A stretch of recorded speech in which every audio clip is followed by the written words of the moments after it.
ऐसे लम्हात आते हैं कि इंसान टाइम एंड स्पेस की कैद से आज़ाद होने लगता है। रूहानियत का जो मतलाशी है वो कभी भी जिन्नात और मौकिल को कभी भी अपने सर पर सवार नहीं करता।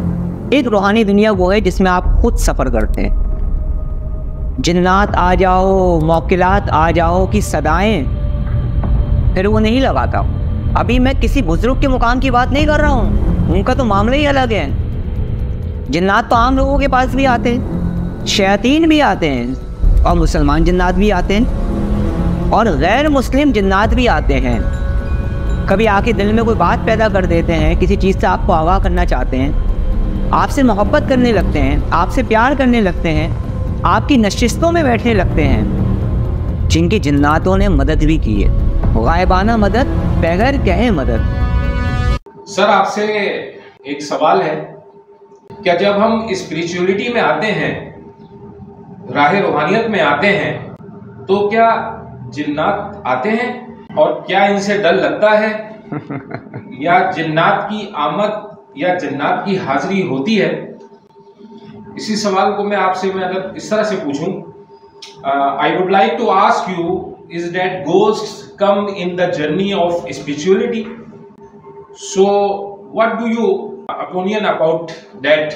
जब हम रूहानियत में आते हैं, स्पिरिचुअलिटी में आते हैं, तो एक मौका ऐसा भी आता है, ऐसे लम्हात आते हैं इस रूहानियत की राह में जो हकीकत है कि इंसान टाइम एंड स्पेस की कैद से आज़ाद होने लगता है।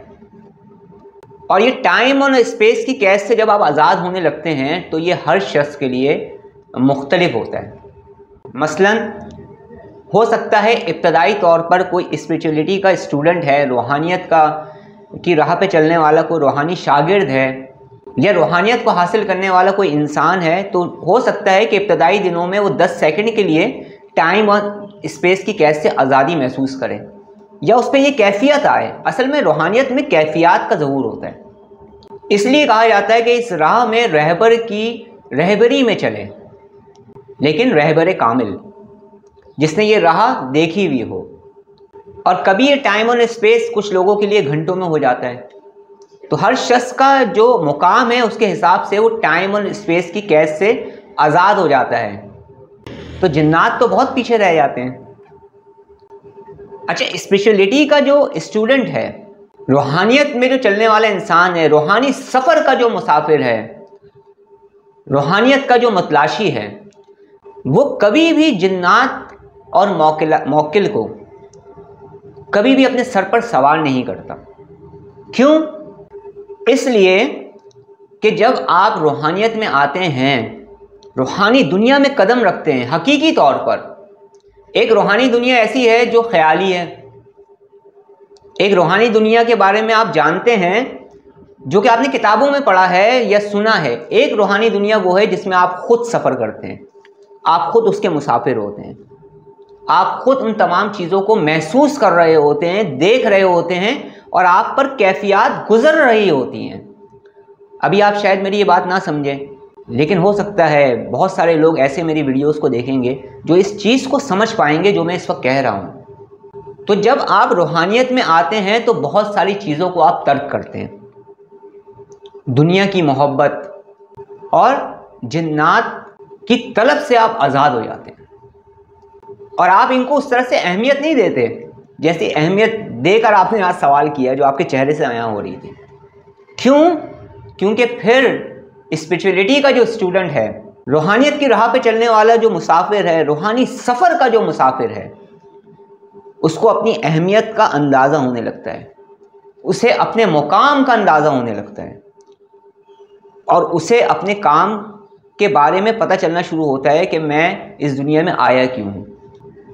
जिन्नात आ जाओ, मौकिलात आ जाओ की सदाएं फिर वो नहीं लगाता, क्योंकि वो इस दर्जे से आगे की तरफ बढ़ जाता है, फिर उसकी तलब नहीं होती इन चीज़ों की। फिर ऐसा मुकाम आता है रूहानी शागिर्दों पर। अभी मैं रूहानी शागिर्दों की बात कर रहा हूँ जो इब्तदाई मंजिलों के मुसाफिर हैं। समझ रहे हैं मेरी बात को? अभी मैं किसी बुजुर्ग के मुकाम की बात नहीं कर रहा हूँ, उनका तो मामला ही अलग है। बुज़ुर्गों के मुकामात रूहानी में जो उनके मामलात हैं वो बहुत आगे की बात है सर। अभी तो मैं स्पिरिचुअलिटी में जब आप आए हैं, इस दुनिया में दाखिल हुए हैं, स्पिरिचुअलिटी से आप कनेक्ट हुए हैं, अभी आप पर ये कैफियत तारी हो रही हैं कि ना जिन्नात के आने की आपको खुशी होती है और ना ही उनके जाने का आपको कोई गम होता है। परवाह ही नहीं होती, आप बेपरवाह होते हो, आप पर ऐसी कैफियत तारी होती है। दूसरी बात जो आपने पूछी कि क्या इस रूहानी सफ़र के अंदर, रूहानियत के अंदर क्या जिन्नात आते हैं? जिन्नात और आपका ताल्लुक़ बहुत गहरा है। जिन्नात तो आम लोगों के पास भी आते हैं।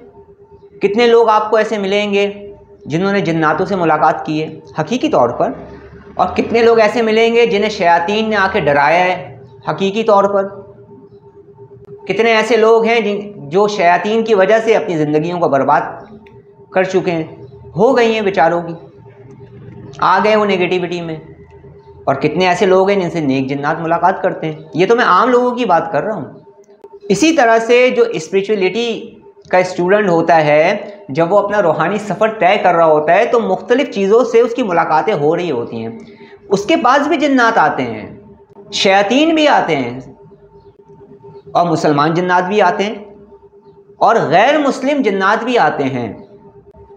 कौन से वाले गैर मुस्लिम जिन्नात? वो गैर मुस्लिम जिन्नात जो इंसानियत को नुकसान नहीं पहुंचाते, वो भी मुलाकात करने आते हैं। कभी ख्वाबों में आ जाते हैं, कभी आके दिल में कोई बात पैदा कर देते हैं, किसी चीज़ से आपको आगाह करना चाहते हैं, आपसे मोहब्बत करने लगते हैं, आपसे प्यार करने लगते हैं, आपकी नशिस्तों में बैठने लगते हैं।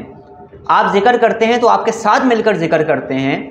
आपके सफ़र में एक लिमिट तक वो आपके साथ चलते हैं, फिर एक वक्त ऐसा आता है कि वो पीछे हट जाते हैं। लेकिन इसका मतलब ये नहीं है कि स्पिरिचुअलिटी का जो स्टूडेंट है वो ये ख्वाहिश रखता है, ये सब कुछ हो रहा होता है, इस मंजिल से वो गुजर रहा होता है। बाज़ ऐसे स्टूडेंट्स हैं और बाज़ इस रूहानी सफ़र पे चलने वाले ऐसे लोग हैं जिनकी जिन्नातों ने मदद भी की है, गायबाना मदद, बगैर कहे मदद, और उन्हें बाद में पता चला कि एक जिन आया तो उनकी मदद करके चला गया।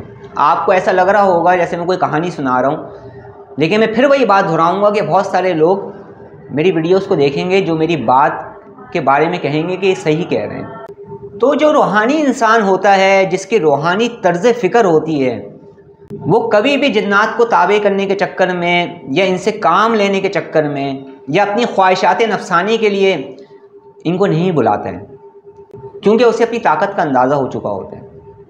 उसे पता होता है कि अल्लाह ने इंसान को कितनी ताकत दी है, तो उसके ख़यालात और नज़रियात बदल जाते हैं। तो राह रूहानियत में रूहानी सफ़र का जो मुसाफिर होता है उसके अंदर जिन्नात की तलब नहीं होती, उसकी तलब ही कुछ और होती है।